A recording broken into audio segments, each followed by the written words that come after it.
Okay, so we're going to do another webinar for the first week of June 2020. Bear with me for a second. We're going to be putting this live on Facebook again. And those of you that know how this works, it takes a few seconds for this to kind of populate. And so I've got some dead air that I need to fill here. And if any of you guys know how to figure this out to make it go faster, shoot me a private message and I'll make that happen next time. But we're going to be the market update June 2020. Go live.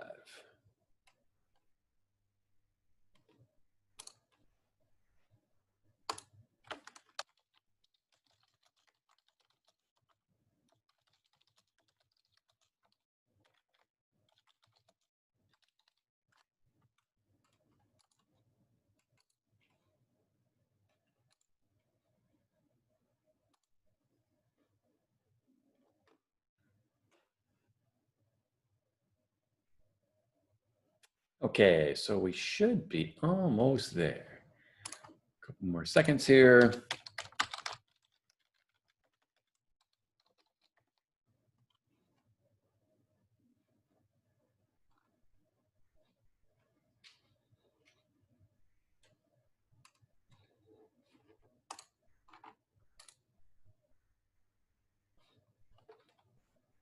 All right, so we're up and running. So thanks for joining me. This is June, on the first week of June. Should be almost there. Powering off. Sorry about that. And we're going to talk about the market update for the first week of June and what's been going on. So let me get in here and share my screen for everybody.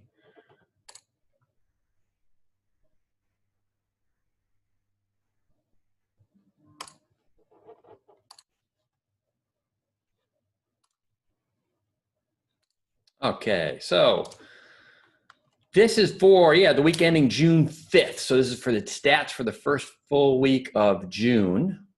And just kind of a quick review of what's been going on. You know, socially in the news, we've had a whole bunch of social unrest.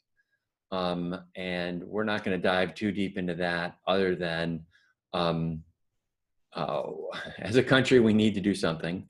We need to do something immediately. We can't keep brushing this under the rug. We all need to figure out a way to be agents of change when it comes to discrimination. Anyway, so that's gonna be a different topic. Anyway, but that's been a huge issue this week, obviously, and rightfully so. And obviously the violence isn't the right way to go, but the message needs to be heard loud and clear. More businesses are opening up, so that's great news. So we've seen in the past couple of weeks more and more restaurants opening up, more shopping's opening up. Things are getting a little bit back to normal, which feels fantastic. Great news, unemployment is actually down.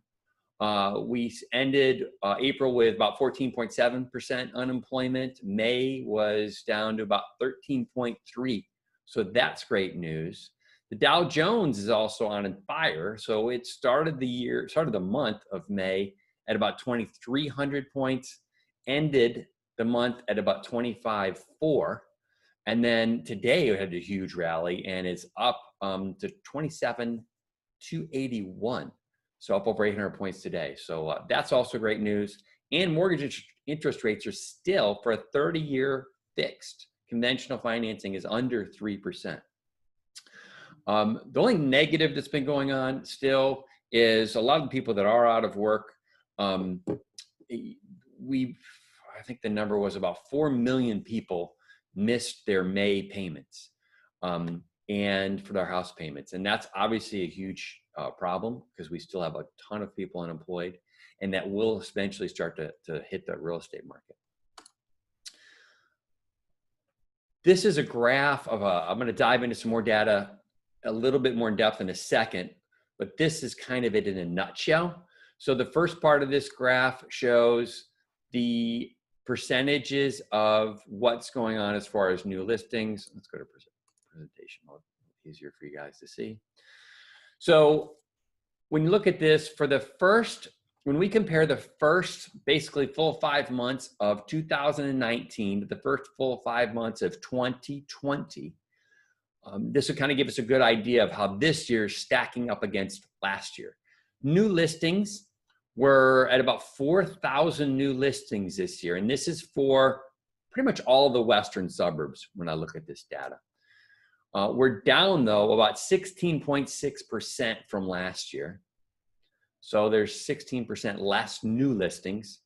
The good news about that is we're catching up. So when we were looking at these stats a couple weeks ago, our new listings were down 30 and 35%. So we are starting to see a lot more new listings pop on the market.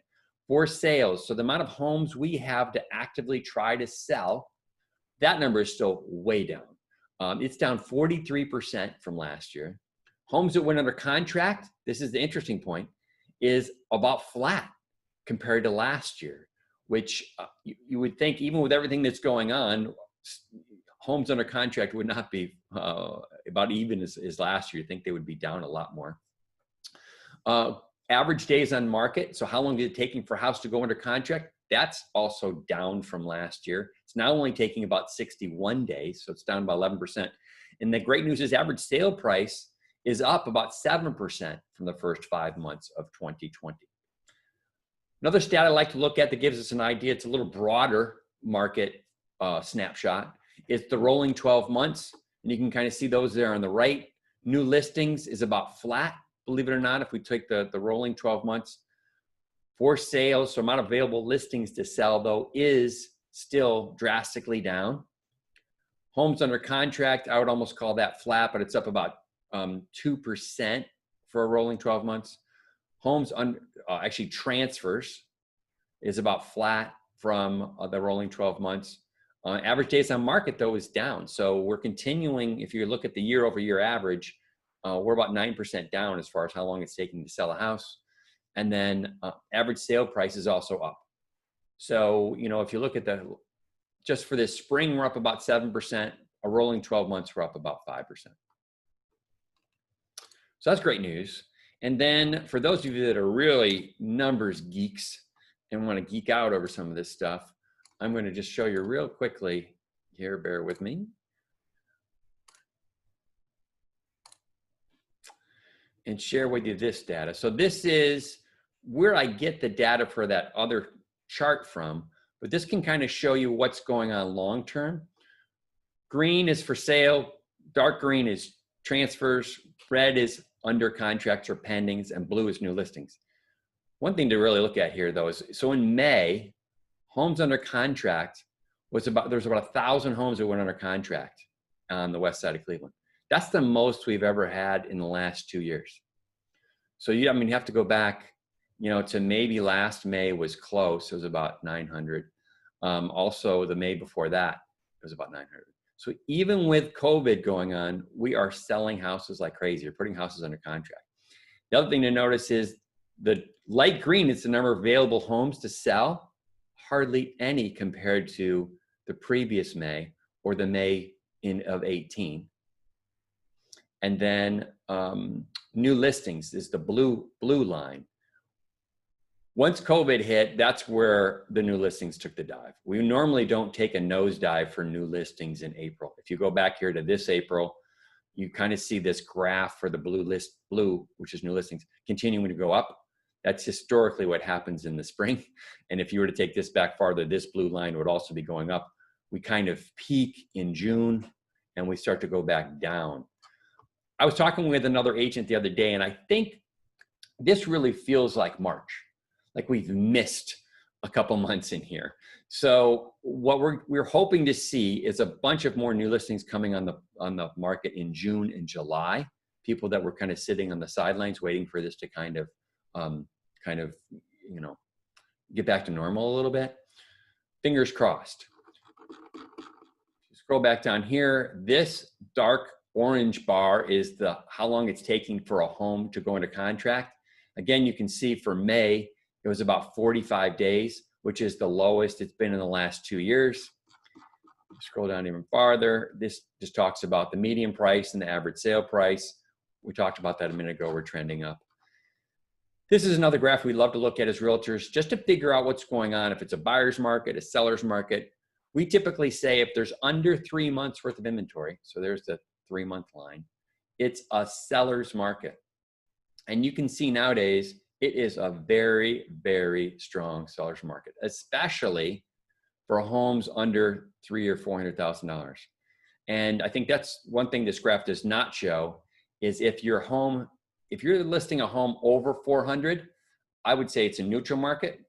Call us so we can go back and pull those stats for you. But because that's a neutral market, that means that the homes are under, say, 300 or 200 for sure. It is a really, really strong seller's market. If you've ever thought about selling your house, I've never seen a better time to get your house on the market and get it sold. And, based on the average sale prices have been heading up. Just as some quick examples, we had a listing in North Olmsted that went live. It was like a 180. It had a ton of showings. It was like 25, 30 showings. Went under contract this week with multiple offers. Everything that we have that's been selling under 200 for sure, if it's in the right neighborhood and it looks cute, has been selling in multiple offers. So if anybody has any questions or more specific data, I can get this data for any neighborhood, for any price point. If you're working with an agent, make sure they're getting this data for you. It's imperative that you know exactly what's going on. And everybody be safe out there. Take care. Enjoy this beautiful weekend. Thanks.